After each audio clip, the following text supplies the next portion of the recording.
of Community Relations at Partners Health Plan. Really excited about you all joining us for the diabetes series learning table. This is a part two. Part one was presented by Scott Doolin, who's an RN Director of Healthcare Services and Healthcare Programs at Partners Health Plan, with one of our nurse care managers, clinical team leads, Lisa.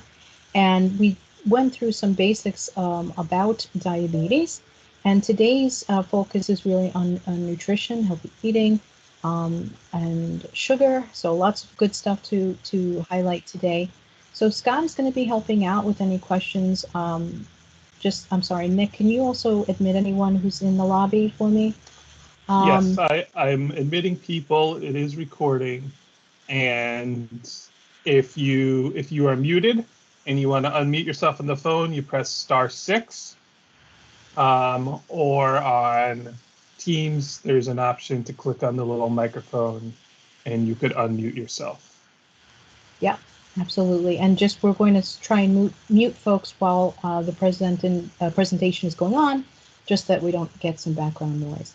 So just to, again, just say who we have on the line here as far as presenters. We're very lucky to have today on the phone with us, or on our call, presenter Iris Padua-Hartman, who's an RN. Iris is a registered nurse, and she's been a registered nurse for over 30 years.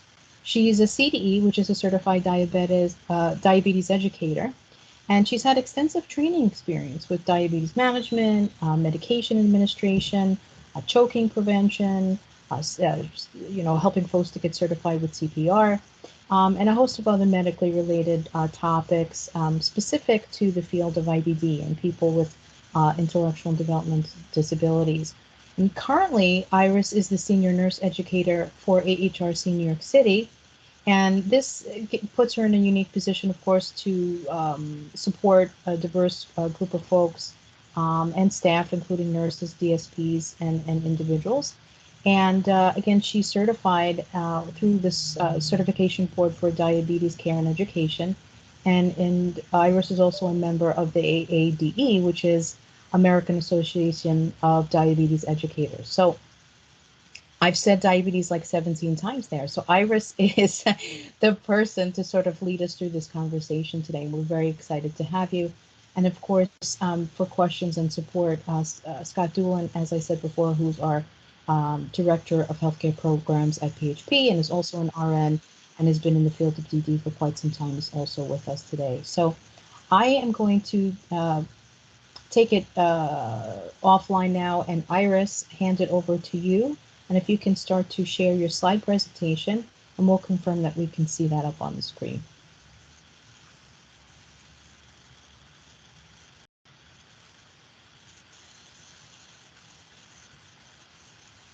Okay, are you able to visualize that? Can you see diabetes awareness? There you go. We see it. So I'm going to mute now, and Iris, it's all you. Okay. So welcome everyone to part 2, diabetes awareness, managing your diabetes with healthy eating. Today's discussion on diabetes includes the prevalence of diabetes in the United States, the risk factor review, self-care, meal planning, and healthy eating, healthy food examples, carbohydrates, portions, fats and sodium, and how to read a nutrition label. Okay, so diabetes prevalence in the United States. 34.2 million Americans have diabetes, or approximately 10% of the U.S. population as of 2018. 1 in 5 people with diabetes do not know they have it. 7.3 million people are undiagnosed in the United States, and approximately 84 million people in the United States have prediabetes. Now, I know that Scott mentioned this. He started his presentation the same way in session 1. But we have to emphasize this because the scary part of this is that so many people don't know they have it, and there are ways that we could prevent it from occurring, or at least delay the occurrence of diabetes happening. Okay, so some of the risk factors.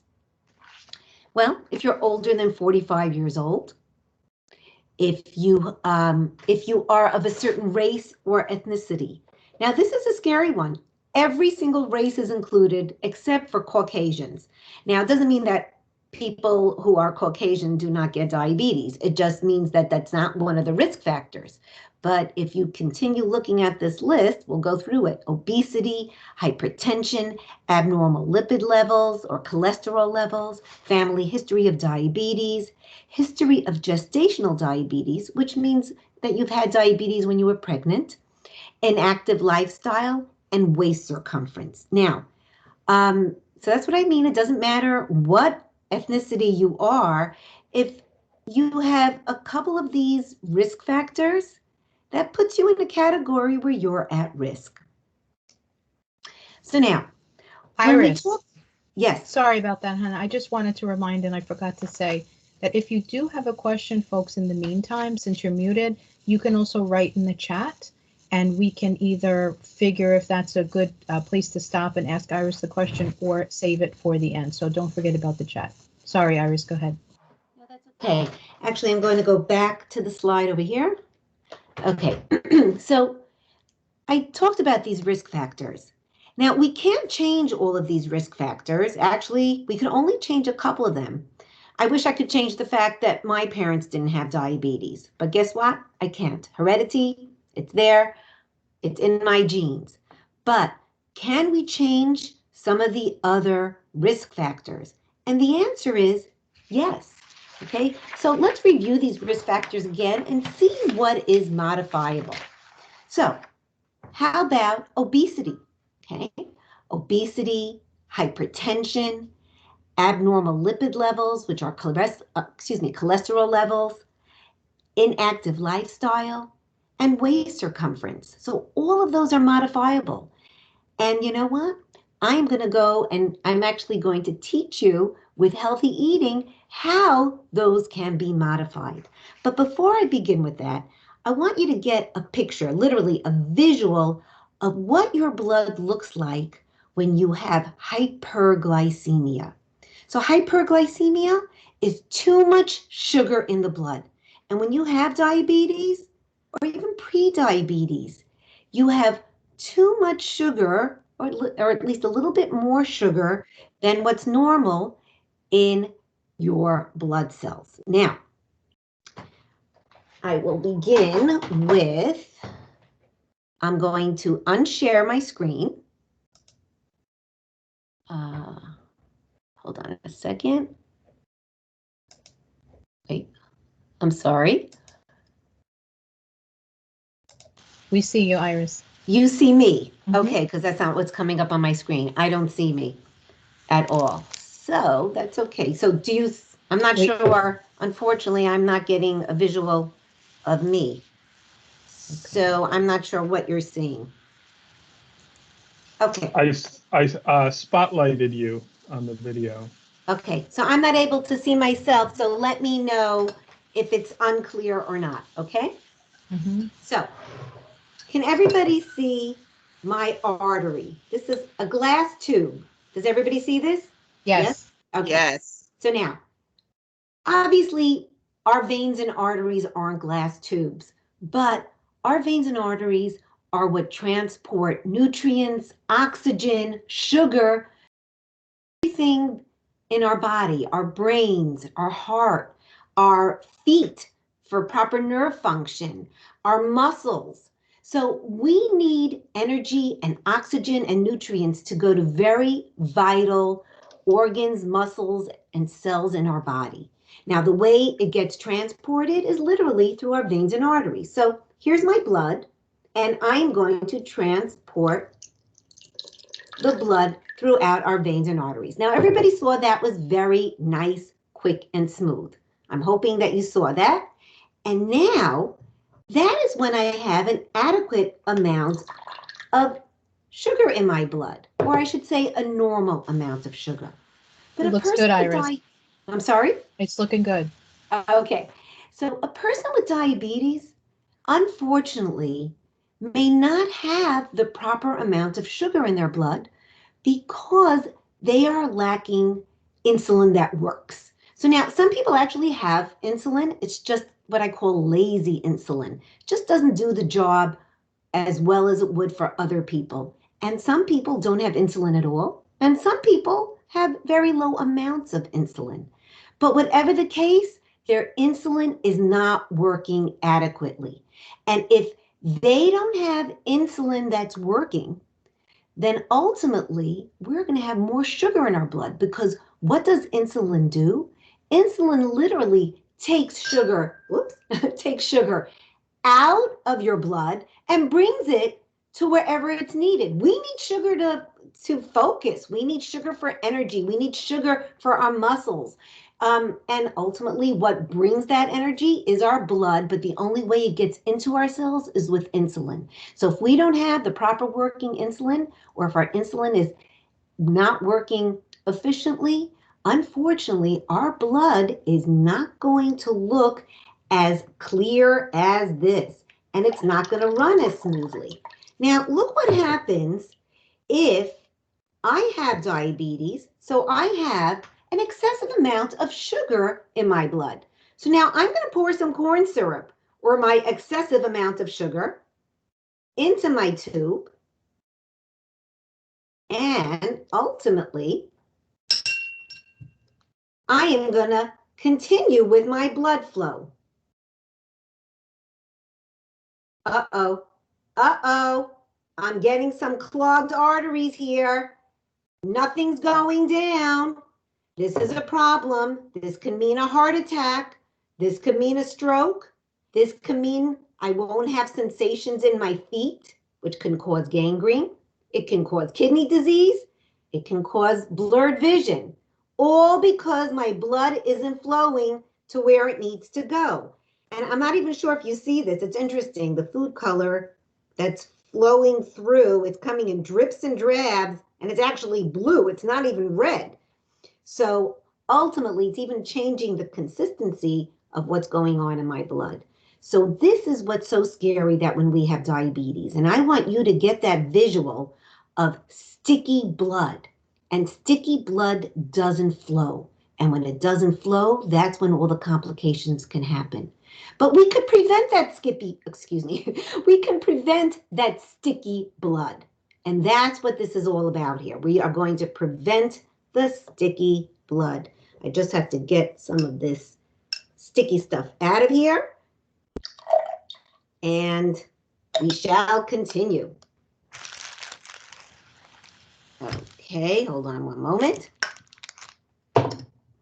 I have my little handy wipe here so I could get nice and clean and continue.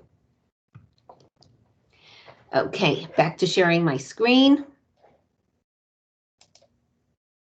Okay. Is it being shared?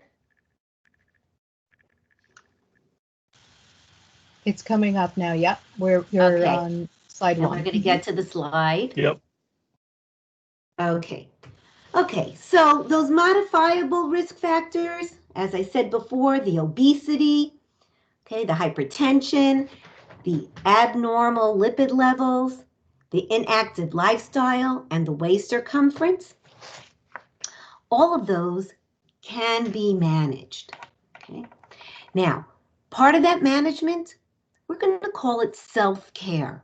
Sounds a whole lot better. Let's take care of ourselves. It's always good to take care of yourself. It just sounds nice. It's all about me. And yes, it is all about you. So self-care can be accomplished by, well, you may be prescribed medications, and you need to stick to those medications. But by the way, if those medications aren't working for you, or you don't feel well, you need to discuss that with the doctor or the diabetes educator. There are other medications that you can be put on. So it's very important to have the proper communication with your doctor. Exercise, I think that's going to be dealt with in session 3. Physical well-being as well. And now I want to state, this is very important. Going to the dentist, going to your primary care doctor, your endocrinologist. You might have to go to a urologist or a nephrologist. You may have to go to a neurologist.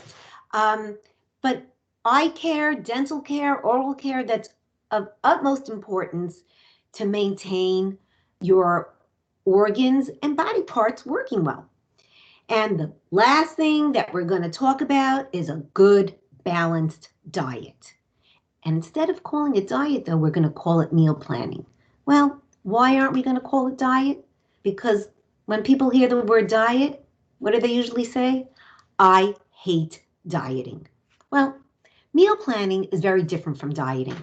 Dieting is short-term. Meal planning is a way of life with a long-term goal, managing your diabetes. So meal planning. The goals of a healthy meal plan are, well, keeping your blood sugar within your goal range. Remember, we don't want to get those sticky arteries. Okay, managing your weight, and that's going to help our circumference, our waist circumference. Okay, it's also going to help hypertension. Okay, and it'll help our blood sugar levels. Okay, and it reduces the risk of diabetes-related health problems that can come from that sticky blood. All of the cardiac problems, heart disease, blindness, neurovascular disease, where you have difficulty with sensations in your feet. Okay, so meal planning. For many of us, one of the biggest challenges with diabetes is changing the way we eat. Our foods are part of our history and our culture. Our tastes are part of what makes us unique. So when you make lifestyle changes, remember that you can still eat many foods that you love. So what you may have to do is just adjust how much and how often you're eating it based on the effect of your blood sugar. So one small step at a time, okay? Take one step at a time. Trying to change everything about how you eat all at once can make it hard to stick to. Instead, start by setting small, simple goals. You can you can then try for the bigger goals. Okay, but notice these goals. Goal number 1, I will not skip breakfast. Eating breakfast is a way to control your blood sugar levels. It's very important to eat your meals at the same time every day and about the same amount every day. But notice, if you are one of those people that do skip breakfast, why don't we try to help ourselves not skip it? So notice how can we do this? Well, maybe I need to get up just a little earlier, 10 minutes earlier. Maybe I need to prepare it the night before, okay? How about for the next goal? I'll eat more fiber. And I'm going to discuss fiber a little later on in this presentation. But how can we incorporate more fiber? Well, maybe for once a week, instead of eating regular pasta, I'll eat whole wheat pasta. How about eating more vegetables? Well, that one I'm going to push a little bit more, where it says I'll eat at least 1 serving of non-starchy vegetables such as broccoli, spinach, or carrots once a day. And the last one, I'll cook healthier meals. I'll try 1 new healthy recipe a week for this week. But notice how it's one small step at a time. It's once a week, once a day, as opposed to this all or nothing. Okay, so healthy eating means getting a wide variety of foods each day, and I'm going to go into these foods, but it would include vegetables, whole grains, fruits, non-fat dairy products, beans, lean meats, poultry, fish. Okay, so here are some examples of the non-starchy vegetables. There's broccoli, carrots, leafy greens, okay, for complex carbohydrates, and I will discuss the different carbohydrates, but for now, complex carbohydrates include whole grain bread, oats, brown or wild rice, and include fiber, which is found in beans, whole grains, fruits, and vegetables, low-fat dairy products. By the way, I don't love fruit yogurts. I mean, I encourage people to buy the plain yogurt and put your own fruit in. Okay, put your own fruit in. You could even put some cinnamon in. But once you buy these prepackaged sugared fruit yogurts, right there, if you look at the nutrition facts, you are actually wasting your sugar calories. So we'll talk more about that when we look at the labels. Lean protein, chicken without skin, fish, tofu, and eggs, all found in abundance on a Mediterranean diet, which I'll talk about in a little bit. and heart-healthy fats, such as olive oil, canola oil, nuts, seeds. Okay. So our meal plan goals, okay, it's to help manage your blood sugar levels, weight, cholesterol levels, blood pressure. Okay, remember, those are some of those modifiable risk factors. We had hypertension in there. We had lipid levels. Okay, and when these things are managed, you may stop or slow down the chance of getting other health problems. And if you have prediabetes, you may even prevent the diabetes from occurring or at least delay it. Okay, so for diet management or meal planning, well, I'm going to talk about two methods of how we can do it. So one, there's something called the plate method. So literally, if you look on the screen, you'll see a plate, and half the plate has non-starchy vegetables, a quarter of the plate has protein, and a quarter of the plate has grains and starchy foods. Okay, then they have on the side either fruit or dairy product, and they have a low-calorie drink. Now, I specify a low-calorie drink. I'm not a proponent of artificial flavors, but if that's what floats your boat, you know, where you want to drink stuff with stevia in it, that's a whole nother topic. But at least that doesn't increase your blood sugar levels. But what does increase your blood sugar levels? Having plain soda, having coffee with several spoonfuls of sugar in it. You know, by the way, that's a good goal to start with. If you like drinking coffee and you like having sugar in your coffee, instead of saying no sugar in the coffee, why don't you cut the sugar? And believe it or not, if you cut it a little bit at a time, so let's say you take a tablespoon of sugar, cut it down to 2 teaspoons. And then after a while, cut it down to 1 teaspoon. And you're going to see little by little, you won't even enjoy things that are so sweet. Okay, so that would be the plate method. Okay, I'm also going to show you actually, sorry. Well, actually, I'll show it at the end of the presentation. So this way we don't have to keep on switching from shared screen.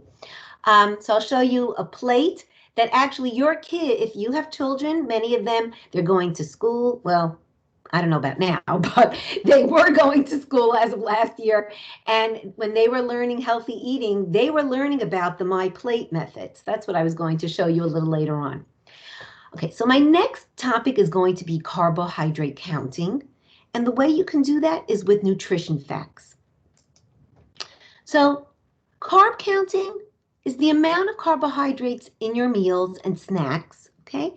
And the carbohydrates in your meals and snacks can make a big difference in your blood sugar level.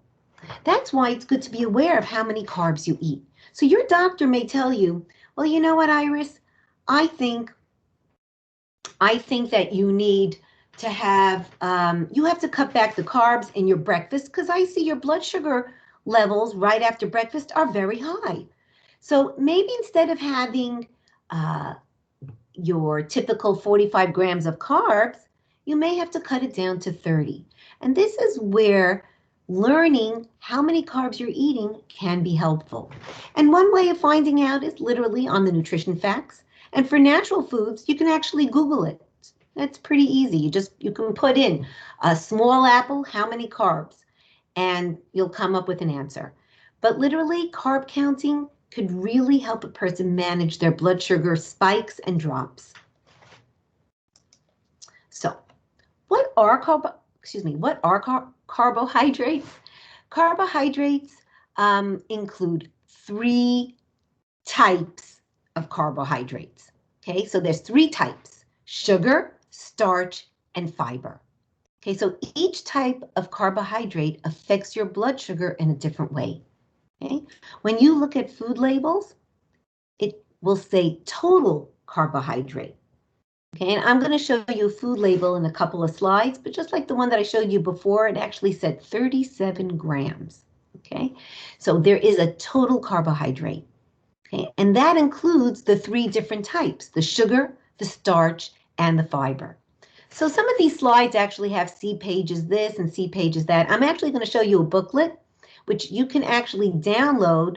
At the end of this training, I'll give you the website that you can go to, and it actually has a lot of information on there. and you can download that information. But for now, the sugar, look at the two types of sugar. At least for now, we have sugar that occurs naturally in food, like in milk and fruit. And yes, milk has natural sugar. Okay. And then look at the piece of cake. Sugar that is added to food, like in sweet desserts and in many packaged foods. Okay. And of course, those soft drinks and sweetened drinks, like anything that you buy, iced tea, sodas, I mean, unless it says diet on there, all of those include added sugar. So the effects on blood sugar, sugary foods and drinks, such as pastries, desserts, breakfast cereals, fruit juices, soft drinks, they raise blood sugar very quickly after you eat them. Starch, okay, so starches are known as complex carbohydrates. Foods that are high in starch, foods that are high in starch include starchy vegetables like corn, squash, plantain, beans, lentils, and peas, grains, for example, wheat, oats, rice, barley, quinoa, and products made from grains like pasta and bread. Okay. Now, the starches that are richer in fiber or more complex, when we talk about pasta, it would be whole wheat pasta or whole wheat or multi-grain bread. Now, the effect on blood sugar, starchy foods raise blood sugar levels, but not as fast as sugary food. So again, I want you to remember the blood, okay? Think of a large amount of corn syrup going through your veins and arteries at one time because you ate a lot of sugar for that meal. Okay. So, fiber. Fiber, also known as roughage, is part of the plant-based foods. For example, grains, fruits, vegetables, nuts, and beans. Okay, and this part is the part that the body can't break down.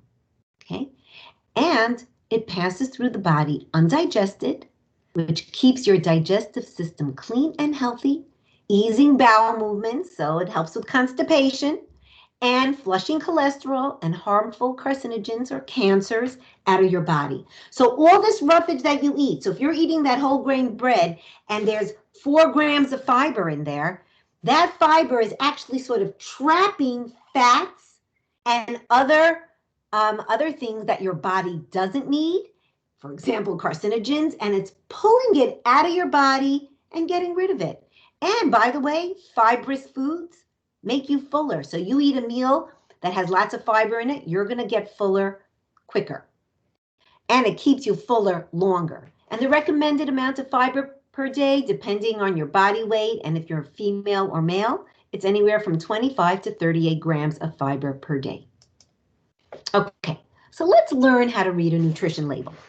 Okay, so first, you need to check the serving size. So if you see, I would call it like a pastel melon color strip. It's all the way at the top, and it says 8 servings per container. Okay, and then it tells you what a serving size is considered for this particular item of food. And it says the serving size here is 2/3 of a cup. But what's important is that 8 servings per container. Okay, many of us have eaten potato chip bags, and we think it's 1 serving, but if you were to look on the potato chip bag, it actually says either 5 servings or 2 servings. I mean, the 5 servings, most of us know that that's not just for 1 person, but we end up eating the whole bag anyway. So, but what it's scarier is that when they have the smaller bags that are actually 2 servings, and people don't realize that they're eating the amount of carbs, and they would have to multiply it by 2 because it's like 2 portions. So here we have the example shows that the package contains 8 servings, and the food facts are given for only 1 serving. Okay. Now we have to check how many grams of total carbs are in each serving. So I'm not sure what's visible, but there's a pink line on here and it says total carbohydrate and it says 37 grams. So the total amount of carbs is 37. But now I explained what carbohydrates are. It's starch, fiber, and sugar. So notice how it has the total, and then it has the dietary fiber, 4 grams, and it has the total sugars, 12 grams, and the added sugars, which are the simplest sugars, 10 grams. Now, if we were to, basically what we need to do is we need to, let's say, minus 37 from about 16. 37 minus 16 is 25. Did I do that right? 25. So it would be about 25 grams of starch that would actually be counted as starch per se. So let's rewind here. When you go to the 4 grams of fiber, right there, you can just minus that off of your carbs, okay? You can minus that off of your carbs because it just gets used by your body and literally you poop it out, okay? You are eliminating it. So that's why the more fiber you eat, the fuller you are and the better off you are. So right now, if we would take 37 minus 4, we would have what we're left with is 33. But now if we break down those carbohydrates, the 33 grams, ultimately, you could see that 12 are simple sugars. Okay, 12 of the 33 are simple. The rest are more complex. They're like the starches, so they won't make your sugar rise as much. But the idea that 12 of them are added sugar, that's going to spike our blood sugar levels a little bit more than if we were eating an unprocessed food or something natural like acorn squash or sweet potato or something along those lines. Okay, so that's a nutrition label, but ultimately you want to look for the total carbohydrate minus the fiber, and the simple sugars. If you can, you want to try to avoid them because that's what's going to spike your sugar. So I'm going to stop here just for a minute. Does anybody have any questions? Because a nutrition label, they're hard to they're hard to manage. So does anybody have any questions on that? Anything in the chat box? We don't have anything in the chat box at the moment, Iris. Guys, remember to unmute yourself. And if you're on the phone, to press *6. Okay, so I'll move on. And if you think of questions, we'll have, again, questions and answers at the end. Okay, so we discussed servings and portions, but let's talk about it a little bit more. A serving and a portion aren't the same. A serving is a set. It's a measured amount of food. A portion is the amount of food you choose to eat at any one time. So for example, you have an ice cream sundae. I can promise you that ice cream sundae is not one serving of ice cream. Maybe one serving for you, but when you're talking to a nutritionist or your doctor, they are not going to consider that a proper serving amount on the meal plan. So we have to know the difference between a portion and a serving. So a portion may be more or less than a serving. You want to stick to what a serving is. And that's why those food labels can help, because they're literally telling you what a serving is.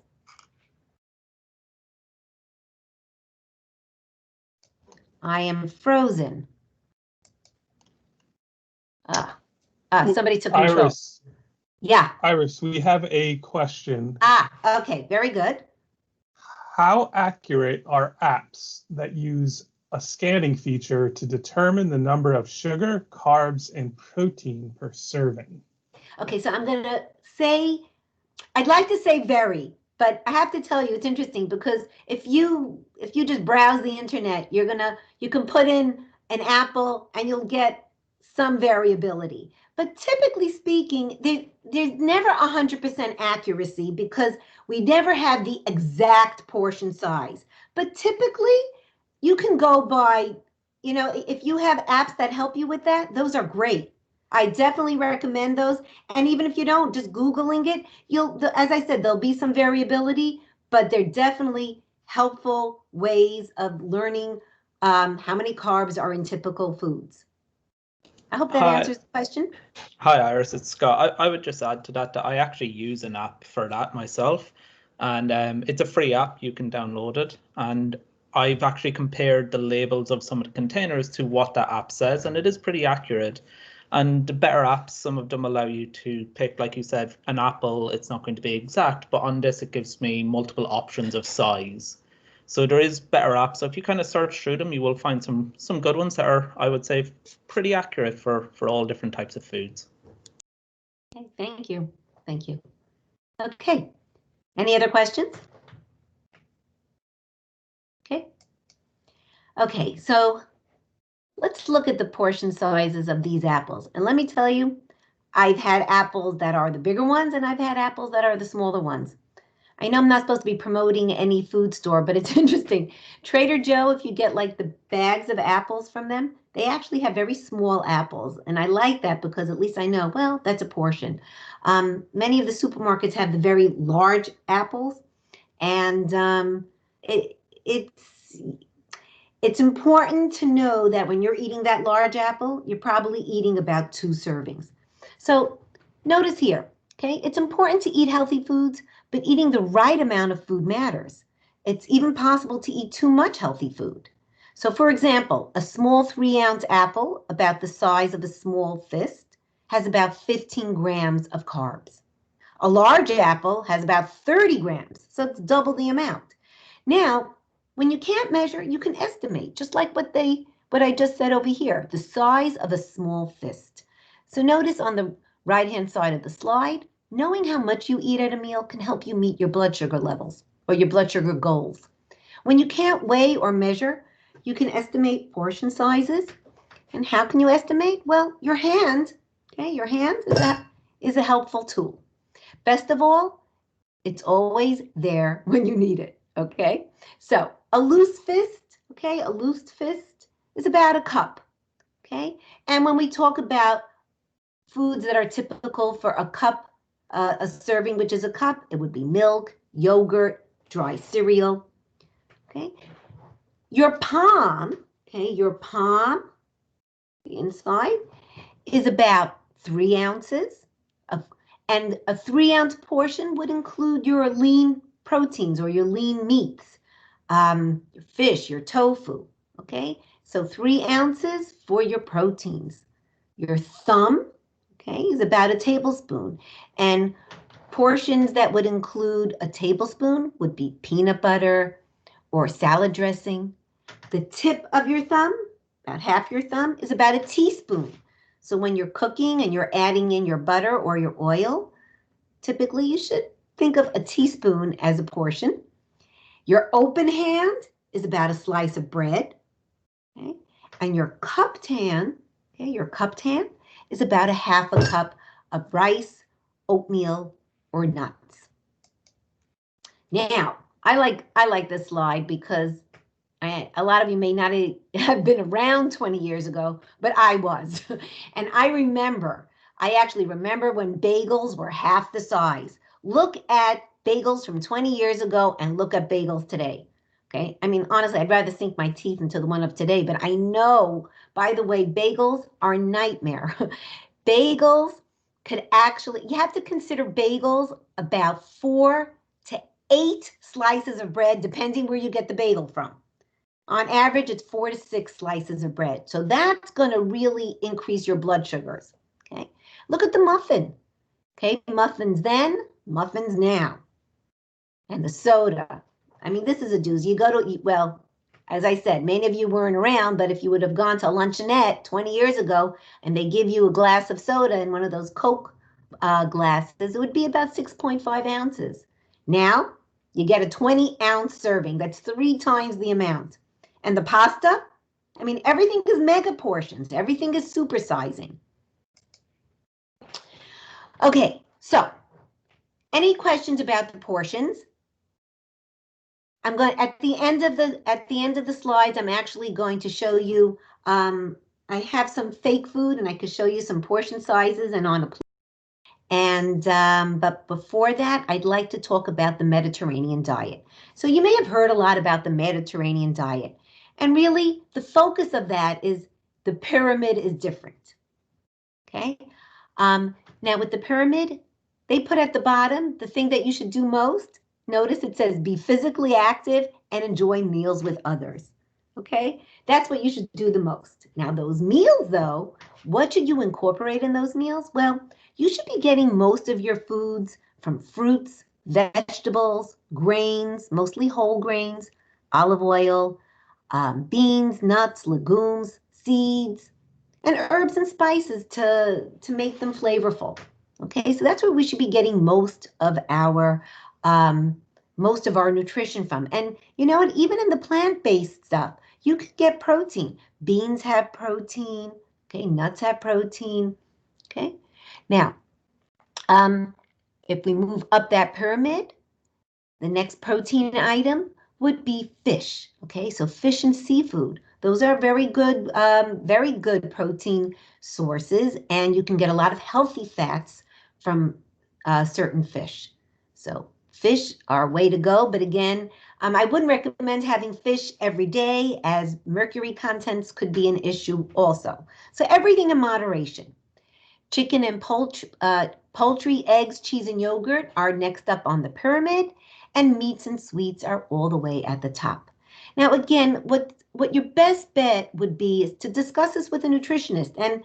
And for the most part, if you do have a diagnosis of diabetes, your coverage should include, I don't want to make a statement for sure, but I know that Medicaid includes it, Medicare includes a nutrition visit. So you can get some guidance from the nutritionist, and now you have a little bit of a background of things that will be discussed and questions that you can ask that nutritionist. Now, regarding fats and sodium, okay, always use the nutrition label or nutrition facts to help you and guide you in how much fats are in a particular food item. But you want to keep saturated fats to less than 10% of your total daily calories each day. And remember, everybody's total daily calories is different. If you're 6 feet tall or if you're 5'2", your total daily calorie count will be different. If you're active, if you're inactive. So all of that is incorporated when you speak to a nutritionist. Limit your fatty meats and high-fat dairy items. Avoid trans fats, which would be found in pastries and processed cookies, or actually any kind of baked cookie that has some type of trans fat in it. Okay, even Crisco. Restrict cholesterol intake to less than 300 milligrams per day. Now, by the way, that the Nutrition Facts has a section for sodium, okay, for sodium. And that label that we looked at, I think it's at 160 milligrams. So they're telling you that you shouldn't have more than 2,300 milligrams per day of salt. And that would help. That would help one of those modifiable risk factors. It would help hypertension. Okay, it helps blood pressure. It's good for blood pressure control. Okay, so read the label, know what's in the food, and then decide if the food is good for your meal plan. Okay, now what I'm going to do next, I'm going to unshare, okay? And I would like to show you my meal plate. I'm not sure if you can focus this. Can this be focused, Nick? Hold on a second. So I'm going to do it like, well, first I'm going to show it like this. This is my healthy food plate with my milk here. I want to show you, I'm afraid things are going to fall off here. Hold on a minute. So what I can show you is actually a portion of brown rice. Okay. Here's a portion of chicken. Notice it's in my palm, portion of chicken. And I'm showing you on the other half of the plate. Now I don't have my leafy vegetables, but I actually have string beans and beets here. Okay, and I know people think that beets are high in sugar. They're actually a very good vegetable to eat, and they have a lot of nutritional value. Okay, so this is my plate. The other thing I wanted to emphasize was, I know people like to drink juice. We've actually taken juice out of my fridge. If you're going to drink juice, I recommend tomato juice. Now, the problem with tomato juice, it may have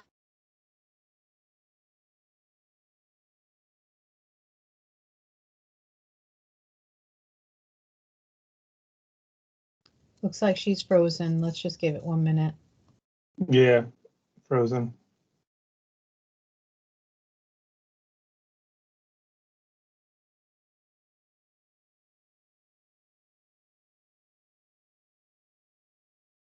Hello? Hi there, Okay. we see you now. Yeah, we just You're missed back. about 20 seconds of what you said. Oh, frozen again.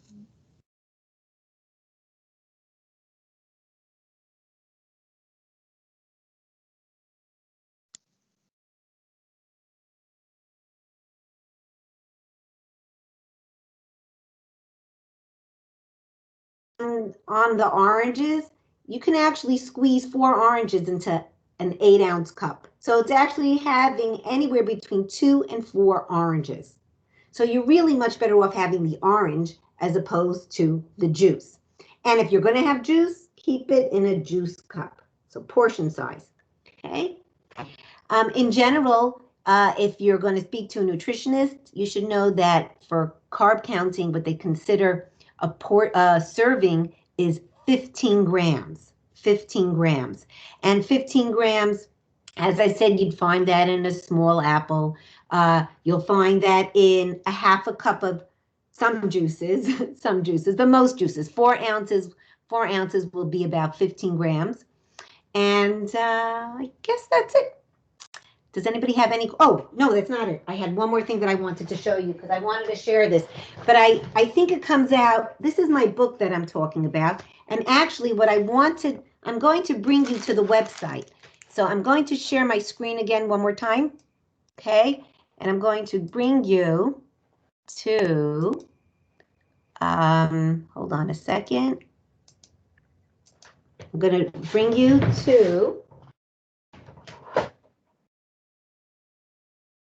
Cornerstones for Care. Hold on a second.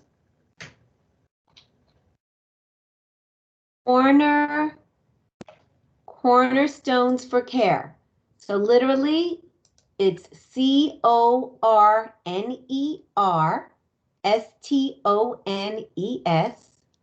number 4, and then CARE.com.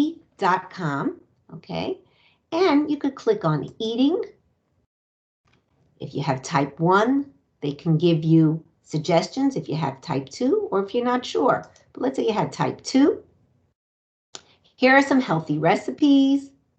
Okay, they give you important things to know, how much is a serving size. So I just touched on some of these things, but literally there is a lot to download here, and they give you different resources and a book that could be downloaded as I showed you. Hold on a second. Let's get out of here. And this is the book that it looks like. So now, literally, they'll give you they'll give you a downloaded version of something like this. And it's carb counting and meal planning. I like this. I think that's like my Bible. Anyway, does anybody have any questions? What was the author of that book, Iris? Okay, so it's literally from, now I'm not supposed to promote any company, but it's from Novo Nordisk.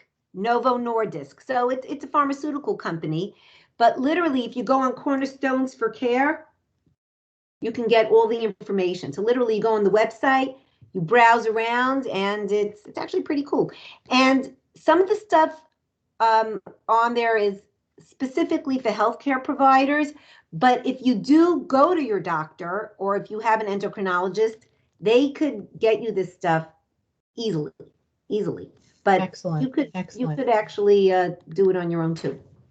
So we do have a few minutes left here, Iris, and such a great presentation. I think, I don't know if while you were talking, a lot of folks were reacting to your visuals, and really it really resonated to see that demonstration. Does anyone have any questions? Either you can unmute yourself or type in the chat. Oh, actually, I could show you one other thing. If you want to put this in large, I want you to see the bottom. You see how it's all sticky in there? This is after everything drained. And it took a while till it finally went down. So I didn't have the heart attack, but I had very, very slow circulation, which ultimately will cause damage because you see how my arteries now are very, very sticky. And if I eat fats, they'll stick to it. And not only that, look at the top here.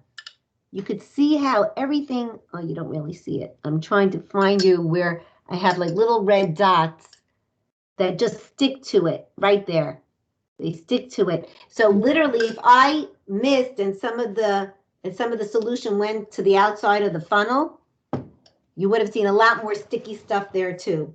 So it's a little scary. So there's a question coming in, perhaps having, for example, a cheat sheet to share with members, folks with disabilities, self-advocates, or staff members while shopping, like a tip sheet for shopping. So it's interesting. The website that I sent you to, it has dining out, helpful hints. Shopping, I would be looking at nutrition facts. That's what I would be doing. Maybe some of the apps that Scott mentioned, I'm not that familiar. Because I know when I shop, I pore over those nutrition labels. I look over those nutrition facts, and I'm always comparing and contrasting. So I know it makes shopping less enjoyable, but ultimately you'll get used to the items. You'll see which items are better for you, and then you know what to look for when you're shopping. And I also have a suggestion. I push for that plain yogurt. Now, I actually like plain yogurt, but a lot of people don't like plain yogurt. But my helpful hint, put some berries. And if you need a little bit of sweetness, you put your own sweetener in there. So for example, if you need a teaspoon of honey in there. Now, by the way, honey will increase your blood sugar levels just like sugar, but it's easy to pour in and it's easy to mix. That's why I say to use that.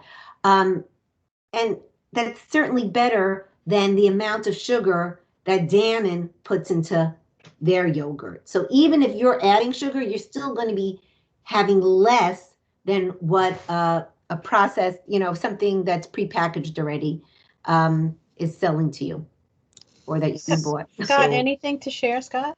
Yeah, I was just going to quickly add to that when you're shopping. I weirdly did a little bit of research on this a couple of years ago, and the healthier labels tend not to be at eye level. Not in all cases, but there is quite a few times where the healthier labels are lower on the shelves or higher on the shelves. Oh, wow. Because the bigger labels pay for product placement. So don't just look, we're all drawn to what's right at our eye level. But if you look, a simple example is pasta sauce. If you look at pasta sauce at eye level and then look down on the ground shelf, it's typically where the low sodium pasta sauce is. So just keep that in mind and kind of scan what you're looking for. Don't just kind of see what catches your eye. It's a little bit of a weird trick that marketing uses. That's horrible. Wow. No, but it's true. It's true. It really is. Yeah, all this marketing stuff. It's marketing. Wow. I know it. Thank you for sharing that. So I certainly look at something. Yeah, it was part of my marketing course when I was in school, and I found it to be very interesting. A couple of other little things. First off, I'd like to say thank you, Iris. That was a great presentation, and those visuals, I think, work really, really well. They're definitely going to stick with me, and I might steal those off you for future. Stick. And again, everything you said is it's reiterating what we were saying last week and what we will say again next week. I know it kind of gets repetitive, but we have one more of these to go, and the way you're going to get the most out of these presentations is to attend all three. And it's all about those little changes, like you were saying. It's, making that little small change, reducing your sugar by a little bit in your coffee, slowly but surely. Maybe walking up the stairs if you can instead of taking the elevator. Little tiny things. No one's asking you to, go run a marathon tomorrow, but just get moving a little bit. A couple of other little tricks I found that kind of tie in with what you were saying is, like you were showing with the portion size of your glass. I've changed my glasses at home from pint glasses to just normal sizes. It makes a huge difference. Instead of soda, get some flavored seltzers. Another one I found quite helpful is, if you're going to get new plates at home, get one that's about an inch smaller than the ones you have. because we tend to visually look at our plates, and if it's not full, we think we're not eating enough, when in fact it might be that your plates are just very large. And just bringing that down a little bit can encourage you, without you realizing, to eat slightly smaller portions, closer to what Iris was describing of the hand method. So there are just a couple of little things that kind of stood out to me, that really I've tried to change myself. So I think it's a good thing to share and just say, you know, these are things that we can do slowly but surely. And I think we're going to talk a little bit more next week with Lisa and Scott about lifestyle modifications, like where you eat, when you eat, like in front of the TV, you know, these types of things. And so we'll catch more of that on the next session. I don't know, Scott, can you see this slide? Yeah, the last slide okay. is showing that. So we do have next week, kind of same time, and Wednesday at 1, session 3, which is the wellness and lifestyle modifications, and Scott and Lisa will be leading us through that.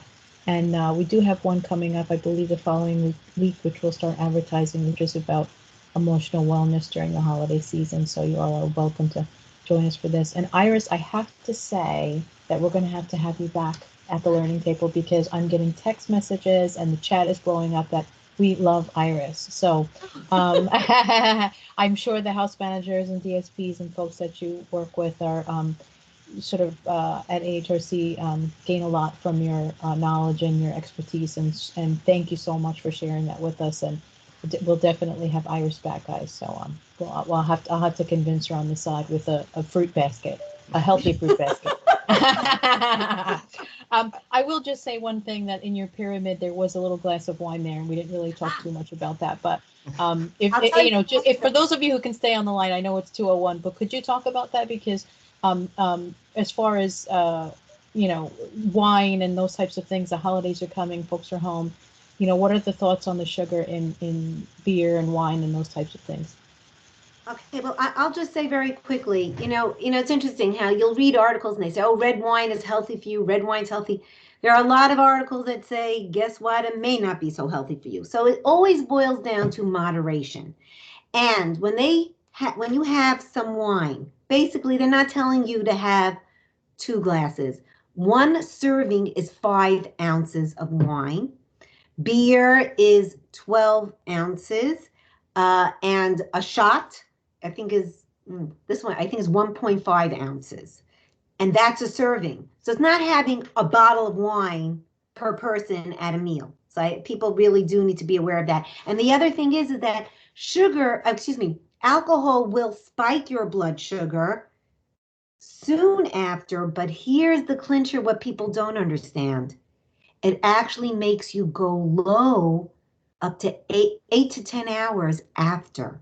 And that's the scary part. So, I know that it was emphasized, in the first session about high blood sugars and low blood sugars. But if we have to be concerned about one or the other, the bigger concern is low blood sugars.